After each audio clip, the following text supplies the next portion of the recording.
하나님 말씀은 사무엘상 23장 24절에서 29절 사이의 말씀입니다. 사무엘상 23장입니다. 24절에서 29절까지의 말씀입니다.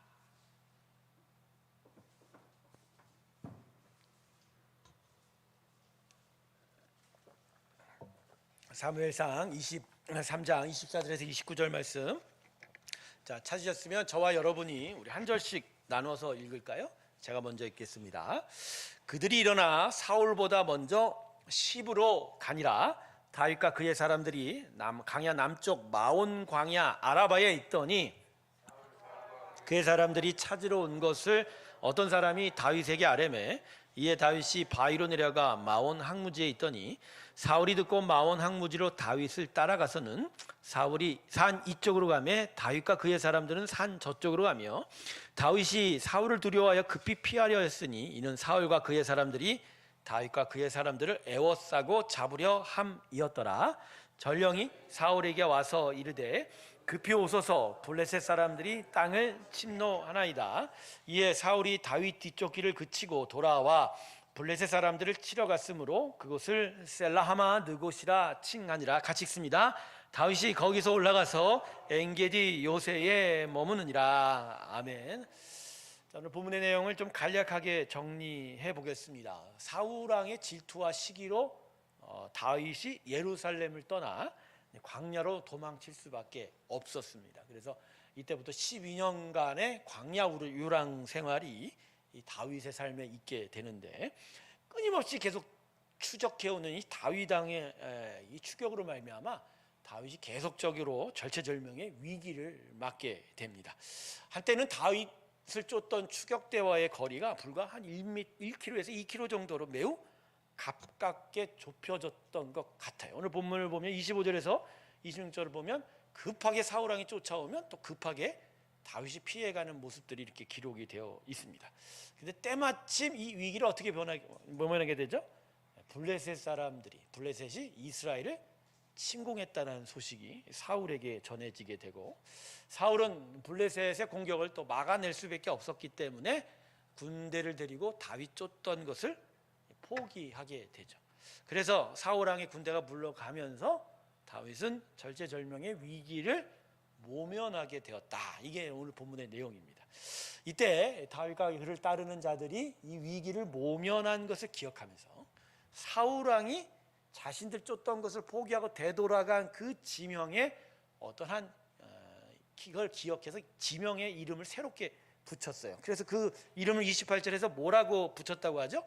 그 바위 이름을 뭐라고 불렀다고요? 셀라 하마 느곳이라. 28절 마지막 하반절 보세요. 그곳을 뭐라고 붙였다고요? 셀라 하마 느곳. 네, 이 셀라는 바위라는 의미이고요. 하마 느곳은 분리되다, 멀어져 가다라는 것이죠. 그러니까 이 땅이 바위가 많은 곳인데, 지명의 특징이 다윗 왕이 우리로부터 멀어져 갔다. 우리를 죽이려 들었으나 그 위기가 우리로부터 멀어져 갔다라고 이렇게 이름을 붙인 것이죠. 다윗이 사울 왕의 공격을 피해서 처음 광야로 도망 나올 때 다윗은 자신의 이제부터의 삶이 참 길고 긴 고난일 것을 생각했었습니다. 그래서 이 고난의 광야 유랑을 시작하면서 사울의 아들 요나단에게, 자신의 친구였죠, 물론 나이 차는 꽤 많았지만 광야로 도망치면서 자신의 처지를 이런 식으로 표현한 적이 있었어요. 사무엘상 20장 3절을 보면 나와 사망 사이는 한 걸음이다.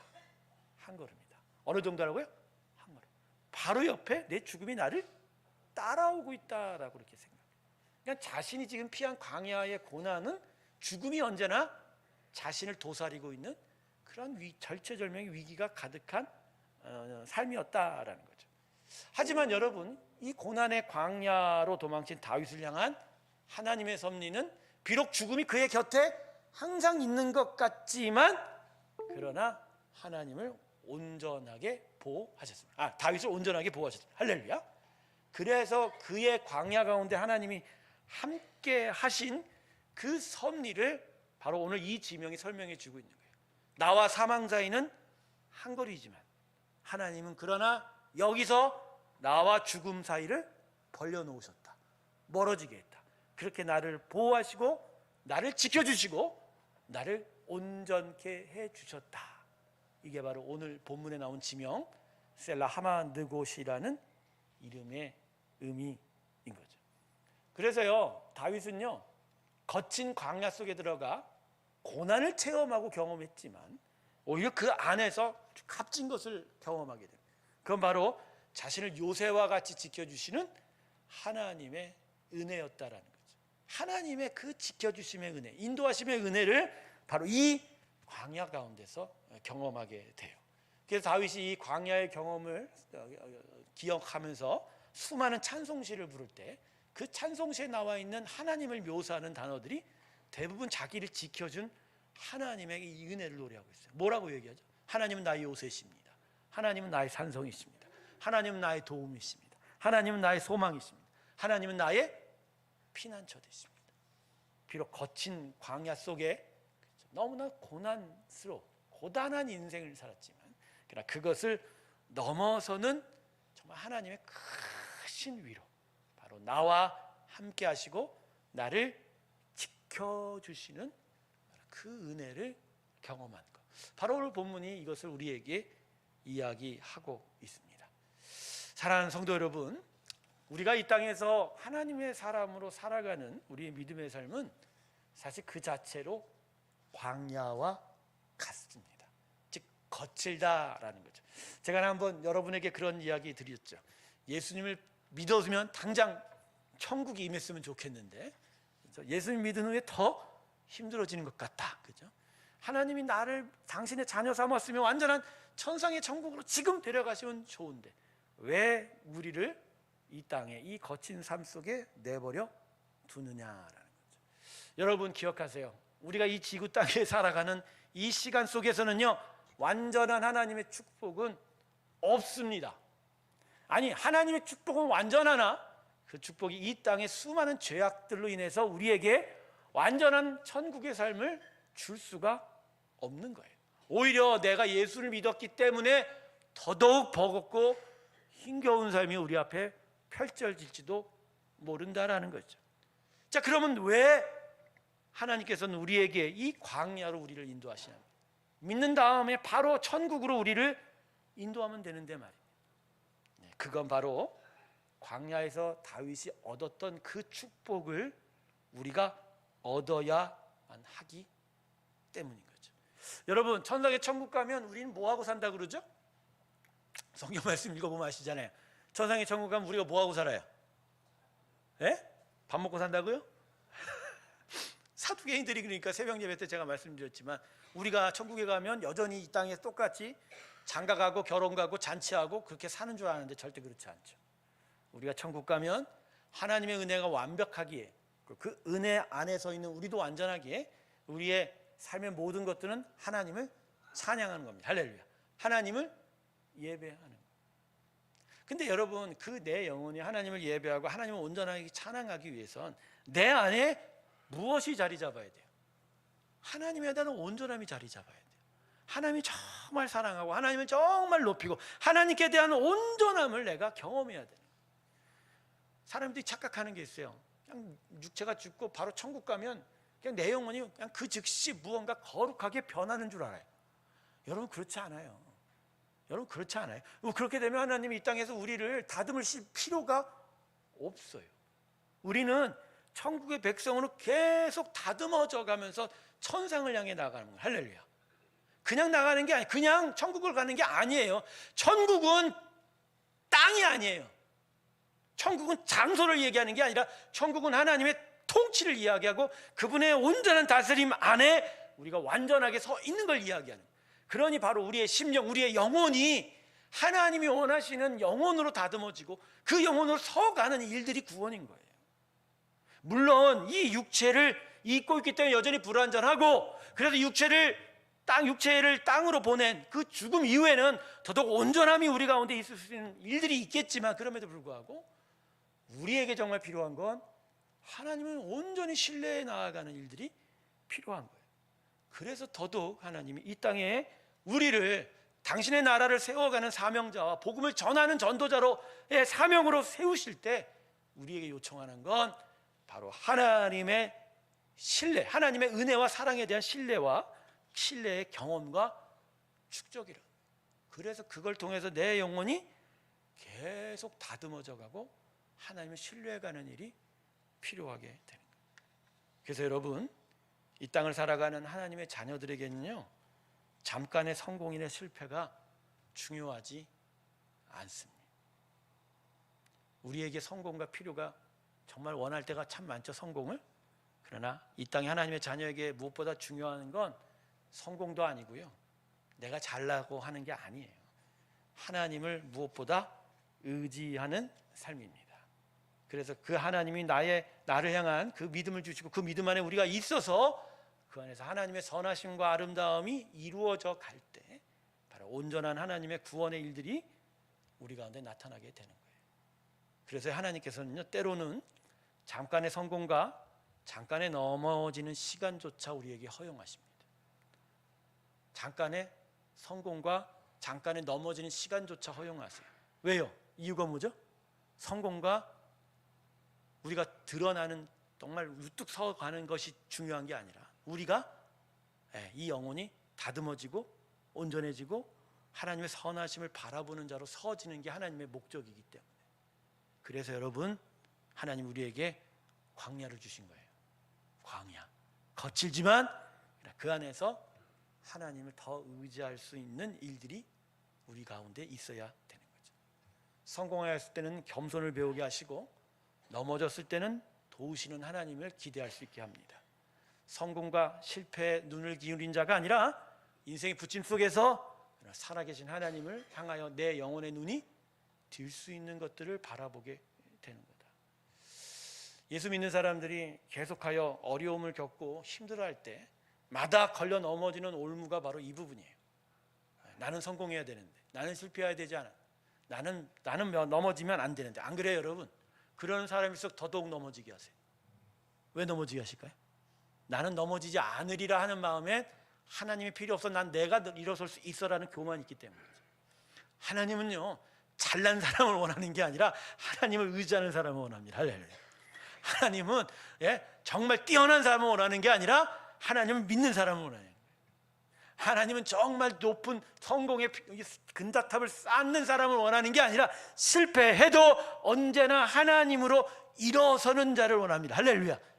그게 구원의 초점인 거예요. 그러니까 예수의 복음이 우리한테 원하는 초점이 우리가 일상적으로 생각하는 것과 너무 다른 거예요. 우리는 복음 안에서 잘 살기로 하죠? 그렇지 않아요. 하나님은 당신의 아들 예수의 복음 안에서 우리가 하나님을 제대로 의지하기를 바란다.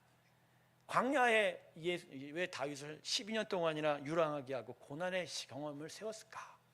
다윗이 하나님의 나라를 그 이스라엘 땅에 세워야 되거든요. 근데 그 먼저 왕 사울은 하나님을 의지하지 못했어요. 겸손히 하나님을 의지할 거라 기대했지만 사울 왕은 자기가 세상의 왕처럼 행동했거든요. 하나님을 의지하지 못했거든요. 그런 사울 앞에서 하나님은 다윗을 훈련시키실 필요가 있어요. 사울이나 다윗이나 똑같은 거예요. 똑같이 타락한 본성이고 똑같이 하나님 앞에 배반할 존재들이라. 근데 그런 다윗을 진짜 하나님의 사랑하는 왕으로 이 땅에 당신의 나라를 이루실 사람으로 세워야 했다면 다윗에게 필요했던 건 훈련이었던 거죠. 다듬어야 되는 거죠. 그가 잘나서 많은 것들을 해내는 자가 아니라 그가 고난과 실패를 경험하면서 자신의 산성과 요새되고 피단되지는 하나님을 붙드는 것을 경험했었어야 돼요. 바로 이것이 바로 다윗이 다윗되게 만든 귀한 일이었다.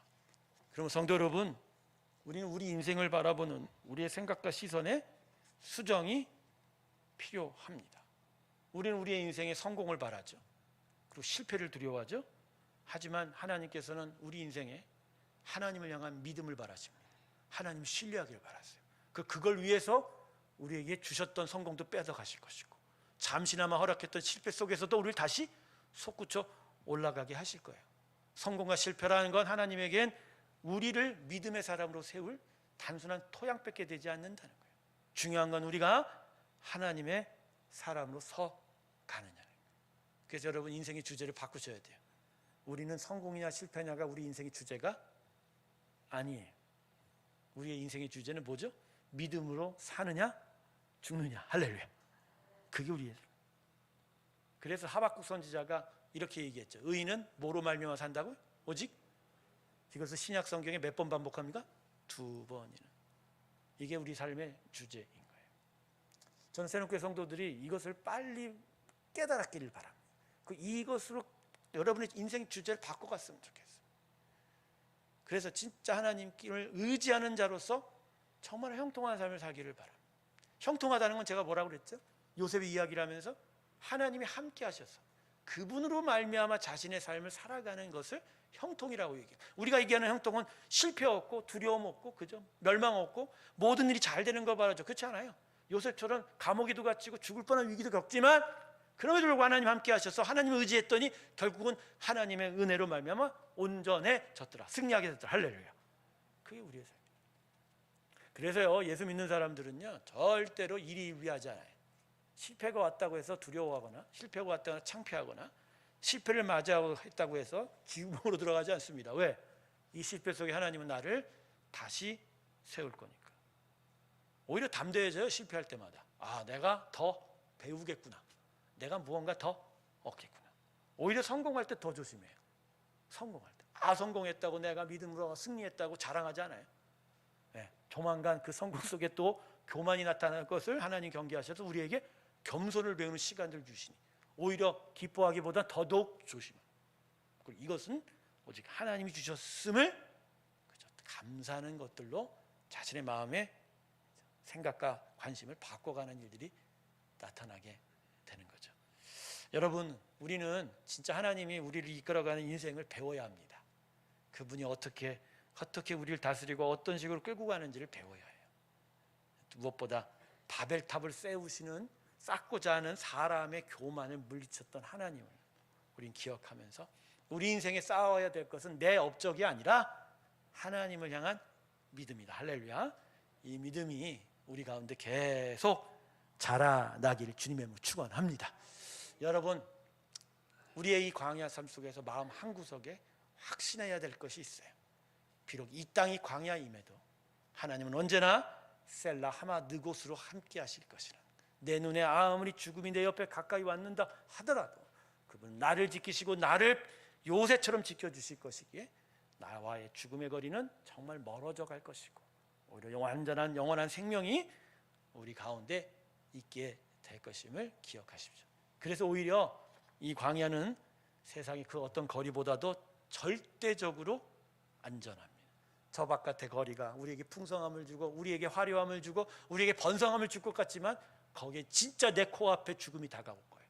그러나 여기는 불편하고 나를 힘들게 하는 것 같지만 오히려 하나님은 나를 죽음에서 멀어뜨려주고 영원한 생명을 향하여 이끌어가고 있다는 것을 기억하면서 셀라 하마 느곳으로 오늘도 우리와 함께 하시는 하나님을 기억하면서 주님을 향한 믿음으로 살아가는 귀한 고백들이, 결단들이 우리 마음 가운데 있게 주님의 이름으로 축원합니다.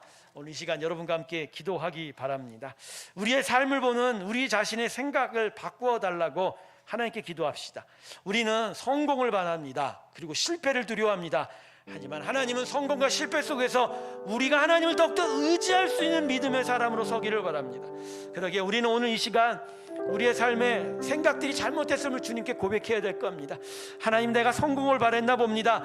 내가 잘 사는 걸 바랬나 봅니다. 그렇지만 하나님은 믿음으로 사는 나의 삶을 원하셨습니다. 내가 믿음으로 살아갈 수 있도록 나의 마음의 생각과 내 마음의 영혼의 방향을 바꿔 주십시오라고 우리 주님께 기도하며 나아가겠습니다. 함께 기도하겠습니다. 하나님,